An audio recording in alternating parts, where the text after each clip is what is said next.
మాజీ మంత్రి జోగి రమేష్ అక్రమాలు ఒక్కొక్కటిగా వెలుగులోకి వస్తున్నాయని మంత్రి అనగాని సత్యప్రసాద్ అన్నారు. అగ్రిగోల్డ్ భూములను కబ్జా చేసినట్లు ఆధారాలున్నందునే జోగి రమేష్ కుమారుణ్ణి అరెస్ట్ చేసినట్లు వెల్లడించారు. చంద్రబాబు ఇంటిపై దాడి చేసినప్పుడు జోగి హుందాతనం ఏమైందని, ఇప్పుడు కులం పేరుతో రెచ్చగొట్టేలా మాట్లాడుతున్నారని మండిపడ్డారు. అగ్రిగోల్డ్ భూముల కేసు విచారణలో రాజకీయ జోక్యం లేదని, పూర్తిగా చట్ట ప్రకారమే చర్యలు తీసుకుంటున్నట్లు తెలిపారు.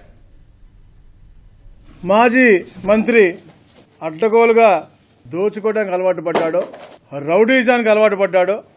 తప్పులు చేసిన తప్పులన్నీ కూడా బట్టబయలై వాళ్ళు దొరికిపోతే కులాల గురించి, మతాల గురించి, వర్గాల గురించి మాట్లాడటం నిజంగా చాలా హాస్యాస్పదంగా ఉంది. జోగి కుటుంబం ఏనాడు కూడా బడుగు బలహీన వర్గాలకి మేలు చేసినటువంటి కుటుంబం కాదు.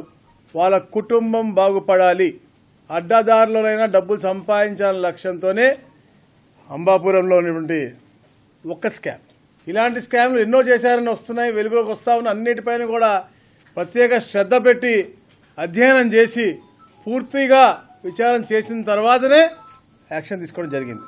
ఉదయాన్నే ఆయన మాట్లాడుతూ అబద్ధాలు, ఎందుకంటే అబద్ధాల పునాదిలో పుట్టినటువంటి పార్టీ కాబట్టి, ఆ ట్రైనింగ్ అయినటువంటి పార్టీ కాబట్టి అసలు ఎక్కడ కూడా ఏం చేయలేదు నిరూపిస్తారా అడుగుతారు. తప్పకుండా చర్చకు ఎక్కడికన్నా కూడా, ఎందుకంటే ఆల్రెడీ మా అధికారులందరూ కూడా మీతో చర్చించే కేసు పెట్టడం జరిగింది.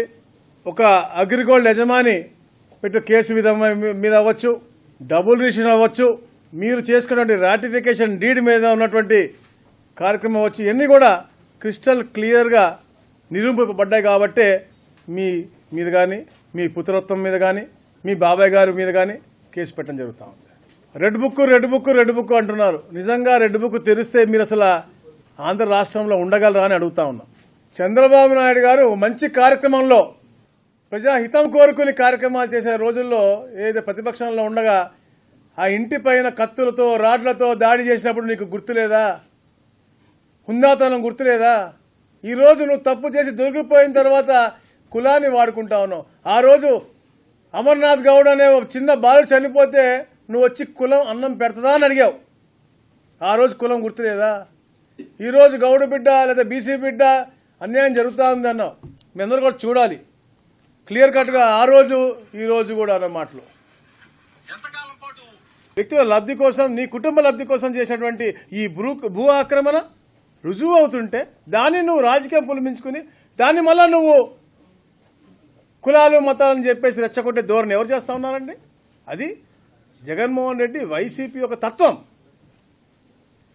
తెలుగుదేశం పార్టీ ఎప్పుడు కూడా ఎవరిని కూడా మోసపోతూ ఇరికించాలని కానీ, ఎవరిని ఇబ్బంది పెట్టాలని ఆలోచన చేయదు.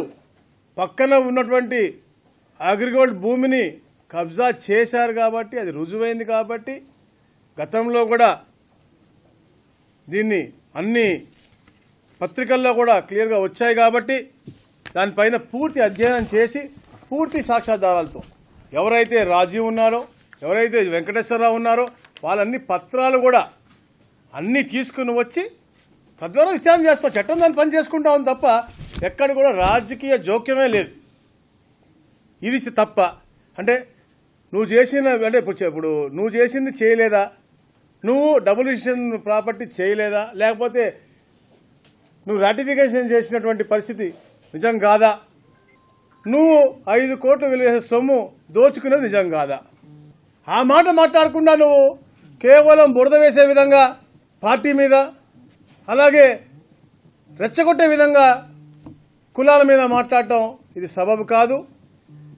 మీకు పిల్లలున్నారు, మాకు సమయం వస్తుంది అని తప్పుడు మాటలు చేసిన తప్పుని సరిదిద్దుకుని క్షమాపణ చెప్పి చట్టపరంగా ఎలా జరుగుతుందో అలా చేయాలి. కానీ ఎక్కడ కూడా ఇలాంటి తప్పుడు మాటలు మాట్లాడితే మేము ఎప్పుడు కూడా క్షమించామని చెప్పేసి కూడా మిమ్మల్ని హెచ్చరిస్తా ఉన్నామని చెప్పేసి కూడా తెలియజేస్తా ఉన్నాం.